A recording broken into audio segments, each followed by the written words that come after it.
some Greek mythology. There's a lot of information, and you might like it. There's some really cool stories here as well. And after mythology of the Greeks, I also want to do some of the Norse mythology as well. But since I don't have any of my hard copy books at the place I am now, I figured, let me get some ebooks. So I bought an ebook about Greek mythology, and here we are. So let us start by with the Pelasgian creation myth. And before we start, as always, kick back, relax, and enjoy, my friends. So, in the beginning, Urinom, the goddess of all things, rose naked from chaos, but found nothing substantial for her feet to rest upon, and therefore divided the sea from the sky, dancing lonely upon its waves. She danced towards the south, and the wind set in motion behind her seemed something new and apart, with which to begin a work of creation. Wheeling about, she caught hold of this north wind, rubbed it between her hands, and behold, the great serpent Ovion. Urinom danced to warm herself, wildly and more wildly, until Ovion, grown lustful, coiled about those divine limbs, and was moved to couple with her. Now, the north wind, who is also called Boreas, fertilizes, which is why mares often turn their hindquarters to the wind and breed foals without aid of a stallion. So, Urinom was likewise got with child. Next, she assumed the form of a dove, brooding on the waves, and in due process of time, laid the universal egg.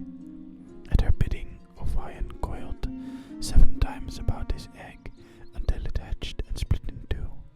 Out tumbled all things that exist, her children, sun, moon, planets, stars, the earth with its mountains and rivers, its trees, its herbs, and its living creatures.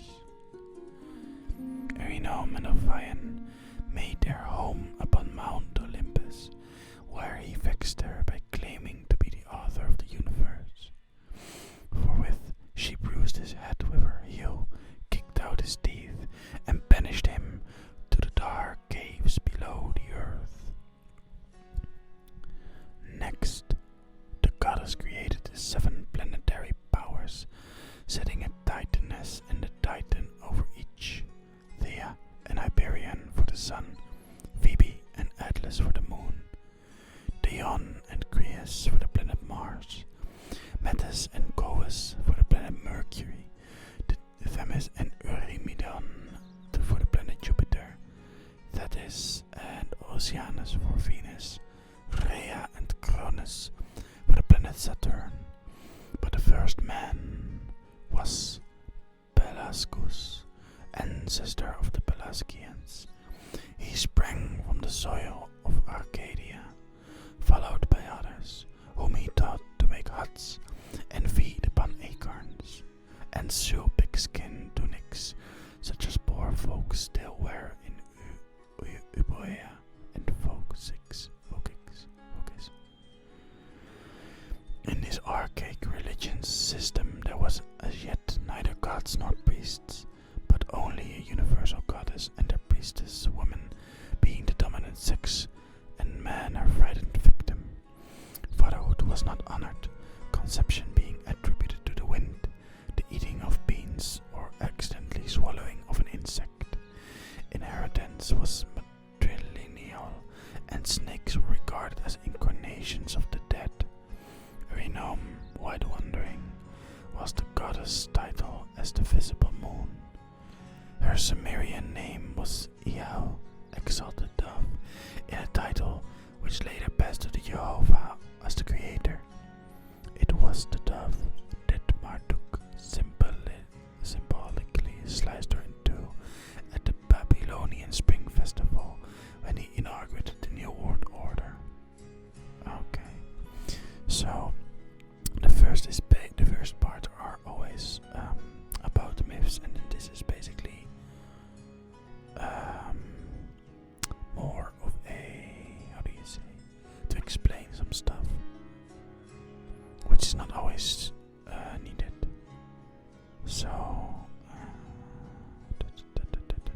as lords and titanesses had their counterparts in early Babylonian and Palestinian astrology, where there were deities ruling the 7 days of the sacred planetary week.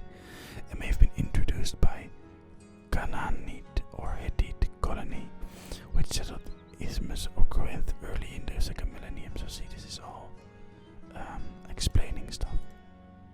Let me turn down the music slightly, so there we go. Okay.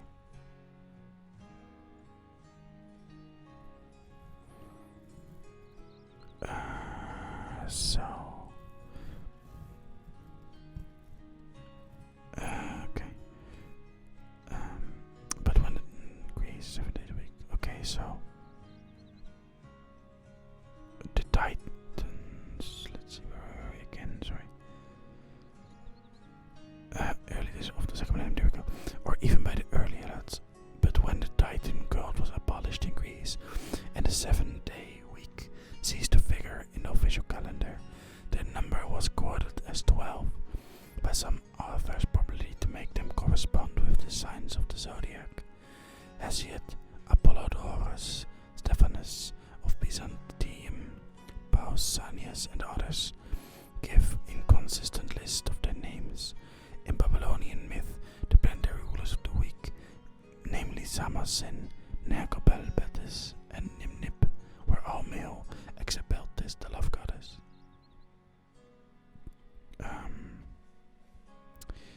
So this is not important for now. In the end, mythically speaking, Zeus swallowed the Titans, including his earlier self, since the Jews of Jerusalem worshipped the transcendent god, composed of all planetary powers of the week. Okay, wow, that's pretty cool.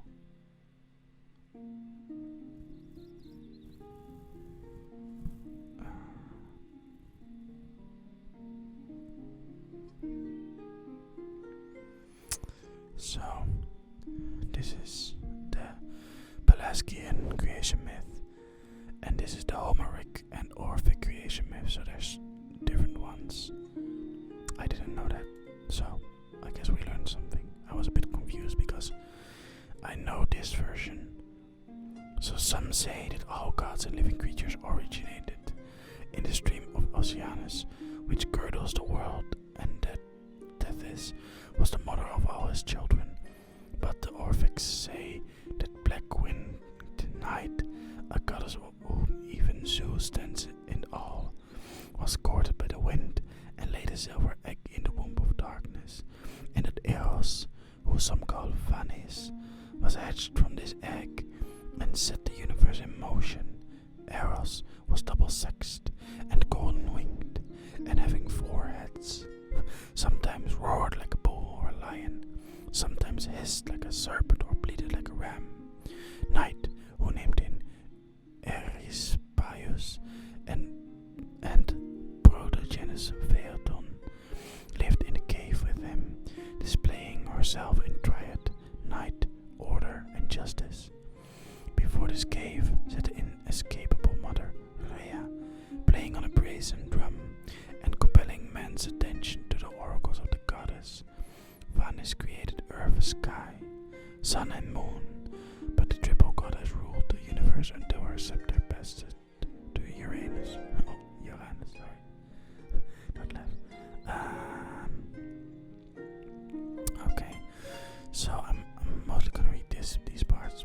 These are the real parts. So this is the version that I know. So there's also the Olympian creation myth. So at the beginning of all things, Mother Earth emerged from the chaos and bore her son, Uranus, as he slept. Gazing down fondly at her from the mountains, he showered fertile rain upon her secret clefts, and she bore grass, flowers, and trees, with the beasts and the birds proper to each.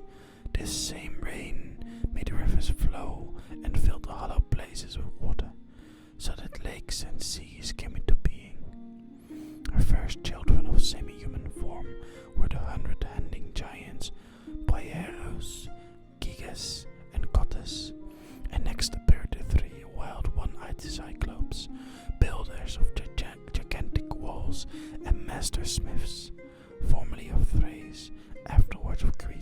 Lycia, whose sons Odysseus encountered in Sicily.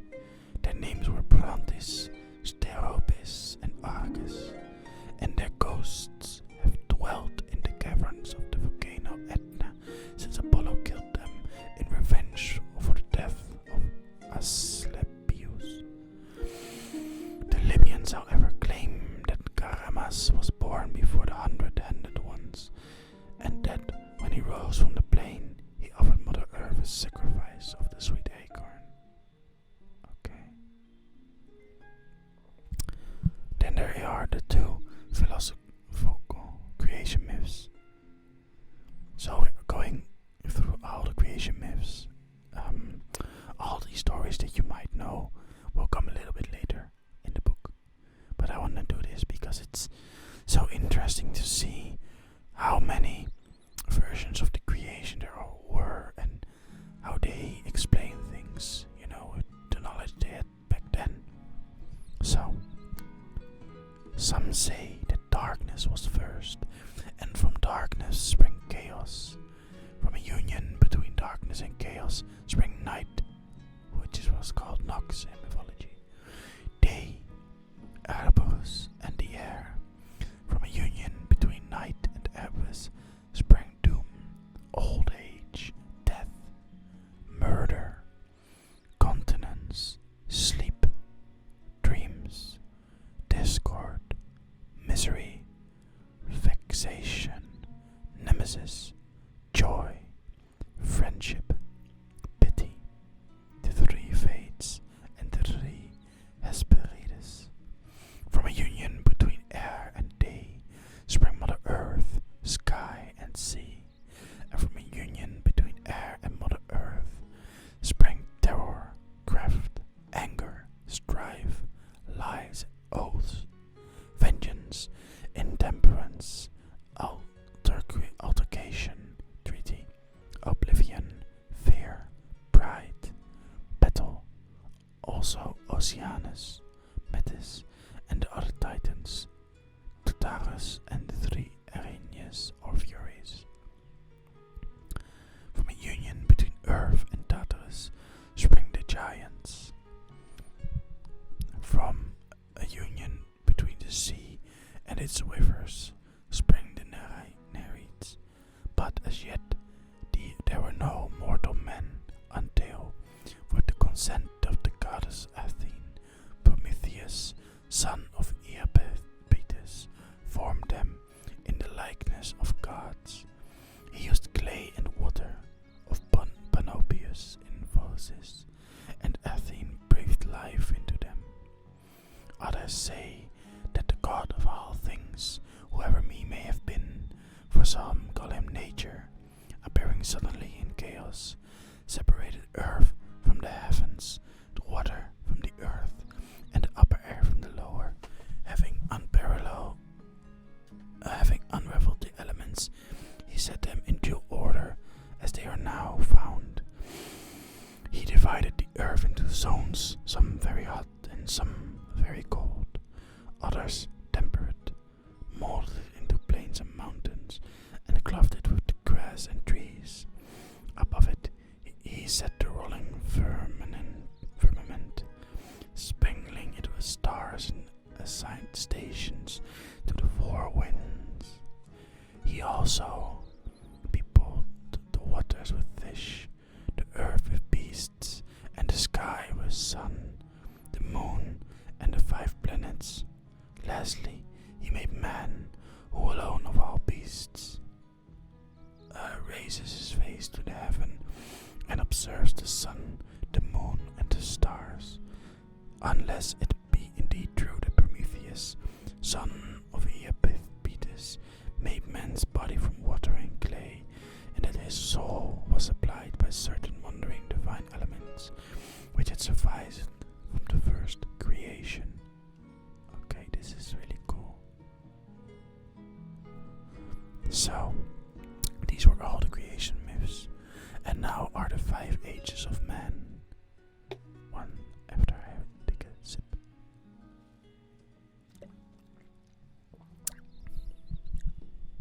So, some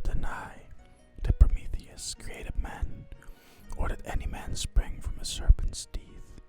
They say that Earth bore them spontaneously, as the best of her fruits, especially in the soil of Attica, and that Alalcomeneus was the first man to appear by Lycopais in Boeotia, before even the moon was.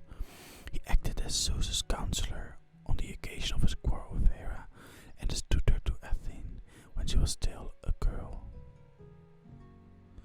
These men were the so-called golden race, subjects of Cronus, who lived without cares or labor, eating only acorns, wild fruit, and honey that dripped from the trees, drinking the milk of sheep and goats, never growing old, dancing and laughing much.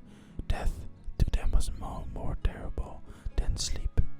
They are all gone now, but their spirits survive as Geni of happy music retreats, givers of good fortune and upholders of justice.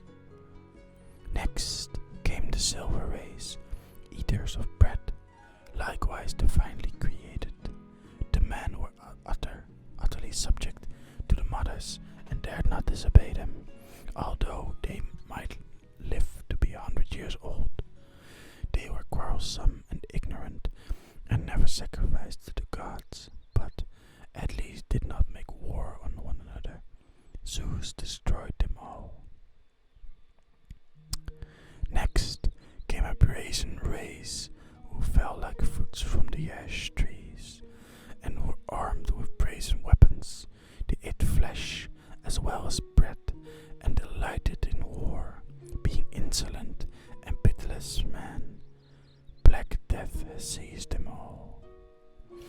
The fourth race of men was brazen too, but nobler, more generous, being begotten by the gods on mortal mothers.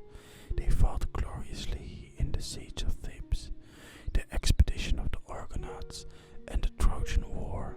These became heroes and dwell in the Elysian fields. The fifth race is the present race of iron, unworthy descendant of the fourth. They are degenerate, cruel, unjust, malicious, libidinous, unfilial, treacherous.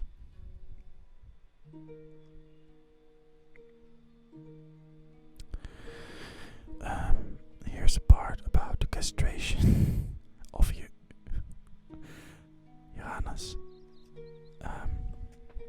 Uranus fathered the Titans upon Mother Earth after he had thrown his rebellious sons, the Cyclops, into Tartarus, a gloomy place in the underworld which lies as far distant from the Earth as the Earth does from the sky.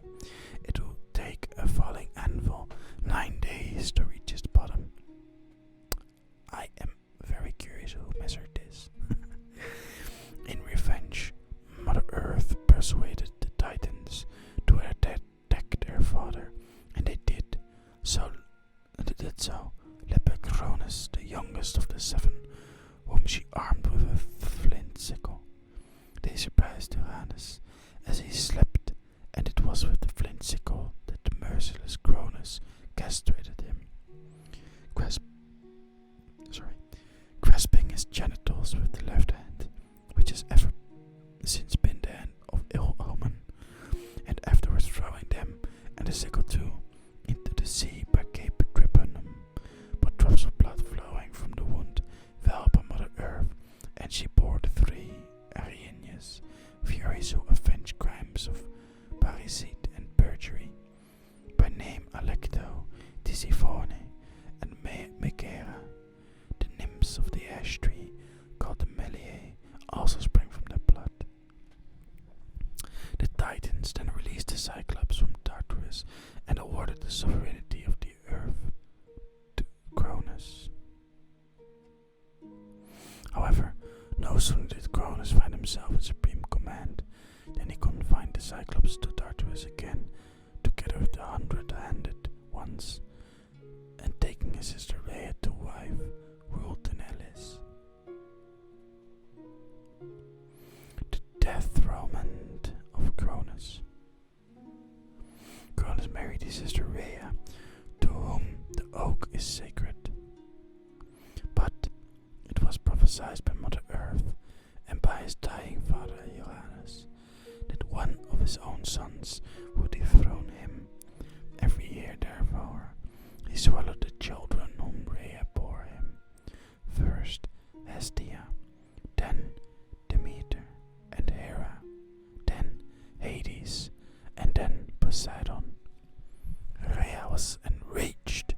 She bore Zeus, her third son, at the dead of night on Mount Lycaeum in Arcadia, where no creature casts a shadow, and having bathed him in the river Nida, gave him to Mother Earth, by whom he was carried to Lyctos in Crete, and hidden in the cave of Dicte on the Achaean hill. Mother Earth left him there to be nursed by the ash nymph Adastrea and her sister Io, both daughters of Melicius, and by the goat nymph Amalthea. His food was honey, and he drank Amalthea's milk with goat pen, his foster brother. Zeus was grateful to these three nymphs for their kindness, and when he became Lord of the universe, set Amalthea's image among the stars as a Capricorn. He also bored one of her horns, which resembled a cow's, and gave it to the daughter of Melicius. It became the famous cornucopia, or horn of plenty, which is always filled with whatever food or drink its owner may desire. But some say that Zeus was suckled by his soul, and rode on a back, and that he lost his navel string at Umphalion near Knossos. Around the infant Zeus's golden cradle, which was hung upon a tree, so that Cronus might find him, neither in heaven, not on earth, nor in the sea, stood the armed Cretus, Rhea's sons. They clashed their spears against their shields, and shouted to drown the noise of his wailing, lest Cronus might hear it from far off. For Rhea had wrapped a stone in swaddling clothes, which she gave to Cronus on Mount Famasium in Arcadia. He swallowed it, believing that he was swallowing the infant Zeus. Nevertheless, Cronus got wind of what happened, and pursued Zeus, who transformed himself into a serpent, and his nurses into bears. Hence, the constellations of the serpent and the bears. Zeus grew to manhood among the shepherds of Ida, occupying another cave, and then sought out the Metis of the Titaness, the Titaness, who lived beside the ocean stream. On her advice, he visited his mother Rhea, and asked to be made Cronus' cupbearer. Rhea readily assisted him in this task of vengeance. She provided the emetic potion, which Metis had told him to mix with Cronus' honey to drink. Cronus, having drunk deep, vomited up first the stone, and then Zeus's elder brothers and sisters. They sprang out unhurt, and in gratitude asked him to lead them in a war against the Titans, who chose the gigantic Atlas as their leader, for Cronus was now past his prime.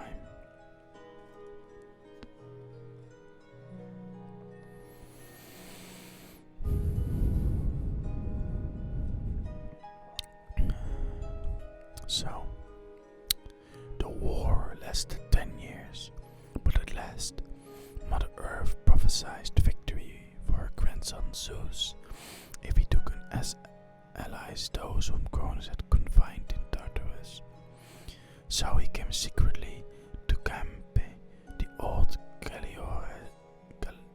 Gauleres of Tartarus, killed her, took her keys, and having released the Cyclops and 100-handed ones, strengthened them with divine food and drink. The Cyclopses thereupon gave Zeus the thunderbolt as a weapon of offense, and Hades a helmet of darkness.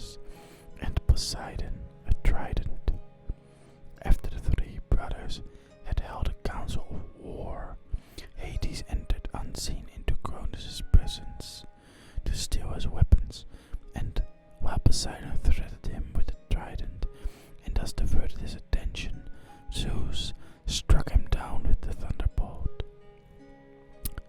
The 300-handed ones now took up rocks and pelted the remaining titans, and a sudden shout from Goatpan put them to flight. The gods rushed in pursuit. Cronus and all the defeated titans, except for Atlas, were banished to a British island in the farthest west, or some say confined in Tartarus. That is the one that I know at least, and guarded there by 100-handed ones. They never troubled Hellas again. Atlas, as their war leader, was awarded an exemplary punishment, being ordered to carry the sky on his shoulders. But the Titanesses were spared for the sake of Metis and Rhea. Zeus himself set up at Delphi the stone which Cronus had disgorged. It is still there, constantly anointed with oil, and strands of unwoven wool are offered upon it. Some say that Poseidon was neither eaten nor disgorged, but that Rhea gave Cronus a fowl to eat in his stead, and hid him among the horse herds, and that the Cretans, who are liars, related that Zeus is born every year in the same cave with flashing fire and a stream of blood, and that every year he dies and is buried.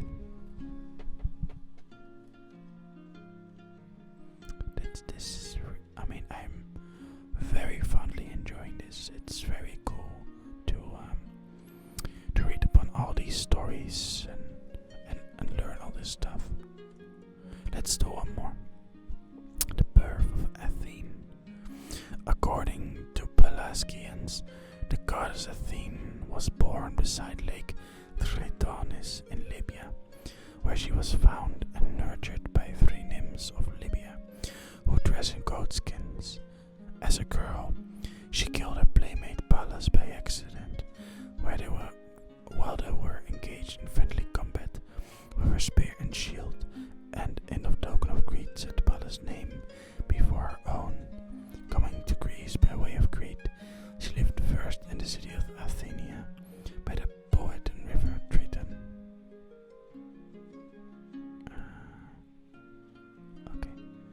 So, Zeus and Metis. Some Hellenists say that Athene had a father named Pallas, a winged goatish giant who later attempted to outrage her, and whose name she added to her own after stripping him of his skin to make the aegis and his wings for her own shoulders. If indeed the aegis was not the skin of Medusa, the Gorgon, whom she flayed after Perseus had decapitated her. Others say that her father was one Etonus, a king of Eton in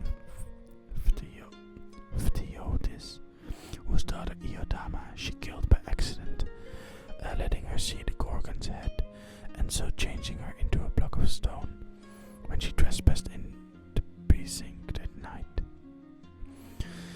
Still, others say that Poseidon was her father, but she disowned him and begged to be adopted by Zeus, which he was glad to do. But Athene's own priests tell the following story of her birth.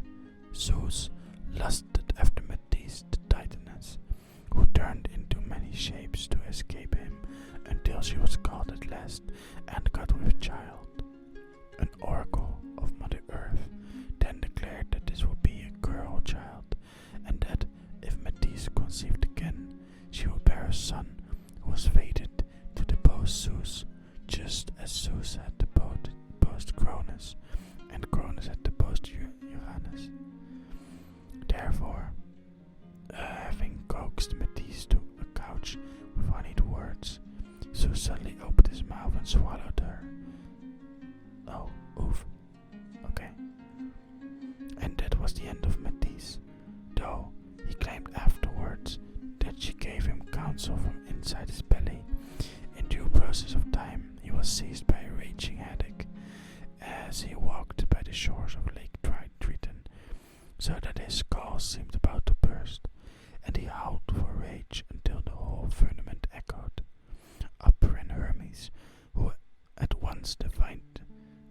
of Zeus's discomfort, he persuaded Hephaestus, or some say Prometheus, to fetch his wedge and beetle and make a breach in Zeus's skull, from which Athene sprang, fully armed, with a mighty shout. Wow.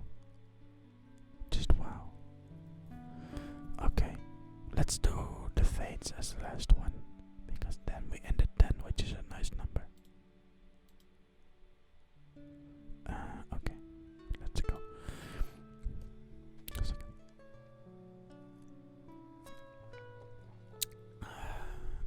So, there are 3 conjoined Fates, robed in white, whom Erebus begot on night, by name Clotho, Lachesis, and Atropos. Of these, Atropos is the smallest in stature, but the most terrible. Zeus, who weighs the lives of men and informs the fates of his decisions, can, it is said, change his mind and intervene to save whom he pleases. When the thread of life spun from Clotho's spindle and measured by the rod of Lachesis is about to be snipped by Atropos' shears. Indeed, men claim that they themselves can, to some degree, control their own fates by avoiding unnecessary dangers. The younger gods, therefore, laugh at the fates, and some say that Apollo once mischievously made them drunk in order to save his friend Admetus from death. Others hold on the contrary, that Zeus himself is subject to the fates, as the Pythian priestess once confessed in an oracle. Because they are not his children, but Parthenogea's daughters of the great goddess Necessity, again whom not even the gods contend, and who is called the strong fate. At Delphi, only 2 fates are worshipped. Okay, sorry for that. At Delphi, only 2 fates are worshipped, those of birth and death, and Athens, Aphrodite Urania, is called the eldest of the 3. Wow. So, this was the beginning of our trip into Greek mythology. If you are still awake, and maybe you're not, probably not, then but I still would really like to know if you guys enjoyed this, if you want me to continue reading this book, or if I should get a more story-based book. This is more information, but I could also get more